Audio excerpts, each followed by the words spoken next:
Concept লাৰ্ণিঙলৈ সকলোকে স্বাগতম জনাই আজিৰ ভিডিঅ'টোত আলোচনা কৰিবলৈ ওলাইছোঁ জন কিটছৰ অড অন এ গ্ৰেচিয়ান আৰ্ন কবিতাটো। এই ভিডিঅ'টোৰ জৰিয়তে আমি কেনেকৈ সংক্ষিপ্ত ৰূপত নোটছ বনাই অতি সহজত মনত ৰাখিব পাৰোঁ সেই সম্পৰ্কে জানিবলৈ সক্ষম হ'ব। প্ৰথমতে জন কিটছৰ জীৱনী সম্পৰ্কে এইদৰে সংক্ষিপ্ত ৰূপত লিখি ল'ব পাৰে। জন্ম 1795 চনৰ 31 অক্টোবৰ লণ্ডনৰ মুৰগেটত। জন কিটছৰ পিতৃ মাতৃৰ নাম থমাছ কিটছ আৰু মাতৃৰ নাম ফ্ৰান্সিছ জেনিং কিটছ। তেখেত দ্বিতীয় তৰংগৰ ৰোমান্টিক কবি। সৰুতে কিটছ এলেহুৱা স্বভাৱৰ আছিল। পিতৃৰ মৃত্যুৰ 2 বছৰ পিছত মাতৃৰ পুনৰ বিবাহ হয়। 14 বছৰ বয়সত মাতৃৰ মৃত্যু হয়। জন কিটছে চিকিৎসক হিচাপে 1816 চনত অনুজ্ঞাপত্ৰ লাভ কৰে। জন কিটছৰ প্ৰথম কবিতা এন ইমিটেশ্যন অফ স্পেন্সাৰ 1814 চনত প্ৰকাশ পায়। দুগৰাকী নাৰীৰ আগমন, ইজাবেলা জনছ আৰু দ্বিতীয়গৰাকী ফেনি ব্ৰাউন। ইজাবেলাৰ অনুপ্ৰেৰণা ৰচনা কৰা ৰচনাৰাজি হৈছে the eve of S T Agnes, দ্বিতীয়তে উল্লেখ কৰিব the eve of S T Mark. John কিটছৰ মৃত্যু হয় 1821 চনৰ ফেব্ৰুৱাৰী মাহৰ 23 তাৰিখত। এই কথাখিনি সংক্ষিপ্ত ৰূপত মনত ৰাখি বহলাই লিখিব। এতিয়া আহিছোঁ জন কিটছৰ সাহিত্য কৃতিলৈ। জন কিটছৰ সাহিত্য কৃতিসমূহৰ ভিতৰত আছে 1 নম্বৰত উল্লেখ কৰিব অন হিয়াৰিং দ্য বেলছ ৰিঙিং, দ্বিতীয়তে উল্লেখ কৰিব সনেট টু লৰ্ড বাইৰন, তৃতীয়তে উল্লেখ কৰিব গিভ মি ওমেন, 4 নম্বৰত উল্লেখ কৰিব the eve of S T Agnes and other poems, 5 নম্বৰত উল্লেখ কৰিব অড টু এ নাইটেংগেল, 6 নম্বৰত উল্লেখ কৰিব অড অন এ গ্ৰেচিয়ান আৰ্ন, 7 নম্বৰত উল্লেখ কৰিব অড টু চাইকি, 8 নম্বৰত উল্লেখ কৰিব টু আত্মান। জন কিটছৰ সাহিত্য কৃতি বা কবিতাৰ সাধাৰণ বৈশিষ্ট্যত উল্লেখ কৰিব 1 নম্বৰত গ্ৰীক প্ৰীতি, দ্বিতীয়তে উল্লেখ কৰিব সুন্দৰৰ ক্লান্তিহীন উপাসনা, তৃতীয়তে উল্লেখ কৰিব ৰোমান্টিক কবিতাৰ আটাইকেইটা প্ৰধান লক্ষণ বিৰাজমান, যেনেকৈ পলায়নবাদী, সামাজিক দায়বদ্ধতাহীন লিখন ইত্যাদি।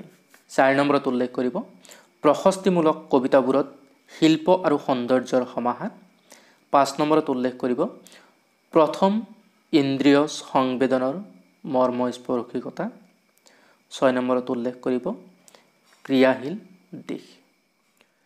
জন কিটছৰ অড অন এ গ্ৰেচিয়ান আৰ্ন কবিতাটোৰ সাধাৰণ আলোচনাত উল্লেখ কৰিব 1 নম্বৰত ৰচনাকাল 1819 চন, 5টা বিখ্যাত প্ৰশস্তি কবিতা অৰ্টছৰ অন্তৰ্গত, দ্বিতীয়তে উল্লেখ কৰিব আৰম্ভ হৈছে এটা গ্ৰেচিয়ান ভস্মধাৰাৰ সৌন্দৰ্যৰ বৰ্ণনাৰে, তৃতীয়তে উল্লেখ কৰিব প্ৰথম 3টা স্তৱকত বৰ্ণময় ৰূপ চিত্ৰণেৰে গ্ৰেচীয় ভস্মধাৰাটোত দৃষ্টিগোচৰ হোৱা চিত্ৰসমূহ বৰ্ণনা, 4 নম্বৰত উল্লেখ কৰিব চতুৰ্থ স্তৱকত এজনী চেউৰীক বলিহাললৈ লৈ যোৱাৰ চিত্ৰ, পাছে পাছে নৰনাৰী, 5 নম্বৰত উল্লেখ কৰিব শেষ স্তৱকত শিল্প সৌন্দৰ্যৰ চৰম প্ৰকাশ সামৰণি মাৰিছে, 6 নম্বৰত উল্লেখ কৰিব দ্বিতীয়, তৃতীয়, চতুৰ্থ স্তৱকত মূল বিষয়বস্তুৰ আভাস পোৱা যায়। অড অন এ গ্ৰেচিয়ান আৰ্ন কবিতাটোৰ বিষয়বস্তুত এই কথাখিনি উল্লেখ কৰিব 1 নম্বৰত গ্ৰীচ দেশৰ সভ্যতা সংস্কৃতিৰ প্ৰকাশ, দ্বিতীয়তে উল্লেখ কৰিব প্ৰকৃতি অলৌকিক জগত বাস্তৱ জীৱনৰ বৰ্ণাঢ্য দৃশ্যৰাজিৰ উপস্থাপন, তৃতীয়তে উল্লেখ কৰিব প্ৰশস্তি কবিতাটোত জাগতিক স্তৰৰ পৰা পাৰমাৰ্থিক স্তৰলৈ উত্তৰণমুখী চিন্তাৰ প্ৰকট, 4 নম্বৰত উল্লেখ কৰিব সৌন্দৰ্যৰ সাধনা।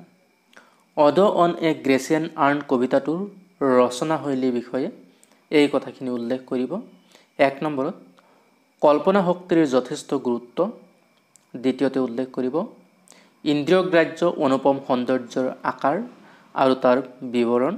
তৃতীয়তে উল্লেখ কৰিব কবি কল্পনা বাস্তৱ জগতৰ পৰিসীমাতে আবদ্ধ নহয়। চতুৰ্থতে উল্লেখ কৰিব বিৰোধাভাস আৰু বৈপৰীত্যক ভিত্তি কৰি সৃষ্টি হোৱা কাব্যকৃতি। কবি হিচাপে জন কিটছক মূল্যায়ন কৰিবলৈ হ'লে এই কথাখিনি উল্লেখ কৰিব। 1 নম্বৰত স্বসৃষ্টি কৰাৰ সাহস, নিজৰ ভুলৰ পৰা শিকিছিল। দ্বিতীয়তে উল্লেখ কৰিব বৌদ্ধিক অন্তৰ্দৃষ্টি আৰু সংবেদনশীলতাৰ অপূৰ্ব সমাহাৰ। তৃতীয়তে উল্লেখ কৰিব জীৱনৰ একোটা মুহূৰ্তত প্ৰত্যক্ষ বিৱৰণ পাওঁ। চতুৰ্থতে উল্লেখ কৰিব প্ৰকৃতিক সত্য আৰু সুন্দৰৰ ৰূপত বন্দনা। এইদৰে সংক্ষিপ্ত ৰূপত নোটছ বনাই পঢ়িলে নিশ্চয় পৰীক্ষাৰ আগত দীঘলীয়া পাঠ এটা আমি অতি কম সময়ত ৰিভাইজ দিবলৈ সক্ষম হ'ম।